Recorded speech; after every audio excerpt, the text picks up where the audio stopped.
welcome to another car review. Today we're going to be reviewing my daily driver over this past summer and into December, which is this, my 1974 MG Midget. Let's check it out. So the story of the MG Midget dates back way into the 1950s when Austin released the Austin Healey Sprite, which was basically a Morris Minor that was fancied up into a sports car. Basically what this is too.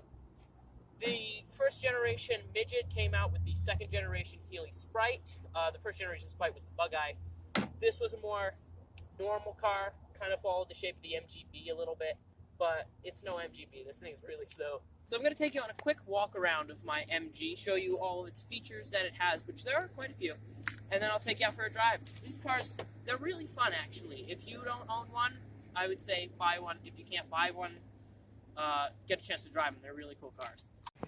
Now the first thing I'm going to show you is the overall size of this vehicle. This is very, very small. I'm not sure what to use for comparison. Over there's a BMW. I'll take a picture with that when I get to that point. This thing is really, really tiny. It's about, 12 feet long, maybe 5 feet wide at most. It's very narrow, very fun car. It's extremely light. I think it weighs about 1,500 pounds. It has a 65 horsepower overhead valve 4-cylinder, making, as I said, 65 horsepower. It's 1275 cc, 1.3 liter. It's actually a very, very cute little car, too. I get a lot of compliments from people saying this car is awesome, which is cool. It's a baby sports car, which is really what it was made to be.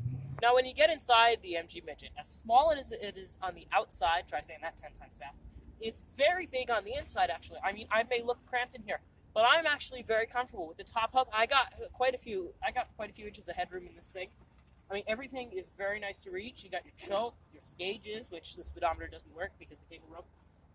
But yeah, you got good leg room. This thing, it has tubes that you put your legs down in. This is crazy. I absolutely love this. This car is awesome. It's very nice inside. Let me take you in for a closer look.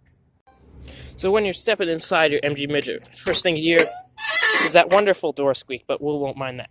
Basically, the first thing you see are these incredibly comfortable seats. They're not leather, they're vinyl, and they're just really nice. They feel like the seats a couple videos back. I think it was the last review, no, 2 reviews ago. I reviewed 1972 Mercedes-Benz 220D. These seats feel exactly like that. But basically, if we get in here, we have tons of legroom in this footwell. You can do everything in here. You got about 18 inches of space. Very big steering wheel on these classic cars because it doesn't have power steering. It's manual steering, but it's very light because the car's very light. Gauge cluster is very nice. First thing you have your electronic tachometer. Very cool. Then you have your oil pressure gauge with your water temperature gauge. You got your fuel gauge, which doesn't work. And you have your speedometer, which doesn't work. There's your trip set clock. I think that's to reset your trip gauge. By the way, there it is. Even when the speedometer was working, the odometer did not work. So it's been on 34,000 miles. But I believe this car has that original mileage. There you have your heater controls over there, along with your fan switch that controls the heater fan. This knob has a fan on it. That's your choke. You pull that out, and there is a lock on it. I'm not sure how to turn it on. That's your choke. And then you got your light switch and some idiot lights. Turn signals, of course, which are great. 4-speed manual transmission. This car could use a 5th gear. At 70 miles an hour, this thing's terrifying in 4th gear. This car is absolutely terrifying. It could do with a 5th gear. That would make it less terrifying. Overall, the passenger side of the dashboard is completely blank. The glove box is underneath the dashboard down here, where we do actually have the original owner's manual to the car. But it's a very Spartan dashboard on the passenger side everywhere. Here's your radio cover with your original British Leyland AM/FM radio. Cigarette lighter because it's the 70s. And you got your ashtray too with the oil rag. Again, door card is very, let's just say not very highly detailed, but it's got everything you need. One thing I don't like is the place where the door handles for the inside are mounted. They're way back here, which you have to really reach around you if you want to get out. Now, that is a throwback to when these cars did not have exterior door handles or roll windows, when you would have to reach in. So that was convenient for when it didn't have exterior door handles. They should have changed that when they got the exterior door handles. Under the hood of the MG Midget, we have a 1,275 cc 4-cylinder, making 65 horsepower. Let me take you in for a closer look. So here's the 1275 cc inline 4 with dual SU carburetors, which are tuned so well I can actually balance a nickel on this engine and it won't fall over. You got an alternator. Earlier models had a generator. You got your plastic cooling fan. I don't like that much. Your 4-fuse box. You got your lawnmower battery, which is going bad in mine actually. Overall, it's a very nice car. We have all the original components, really. Only thing I've changed, really, is the water pump and the radiator hoses. I haven't changed anything else other than those. It's just been reliable. This car only has 34,000 miles on it. Important, this vehicle is wired negative earth. Some of these were positive.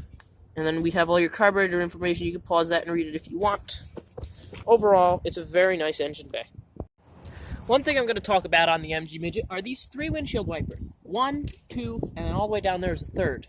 That was for US regulations. You had to have a certain percentage of the windscreen cleared with the wipers. And since this windscreen is very short and very long, they couldn't get away with 2 wipers, so they put in a 3rd wiper, which was here in the middle.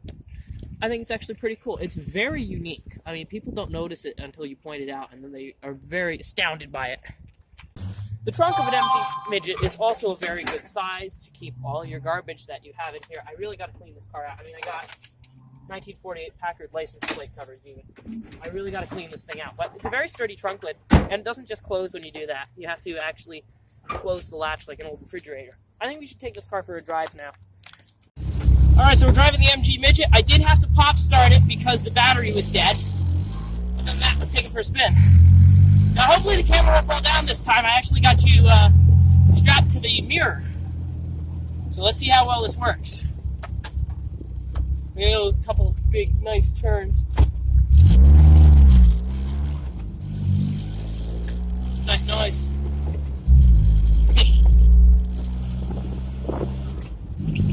Alright, let's do this. Whee! This car is so much fun. It didn't record the turn, the size limit.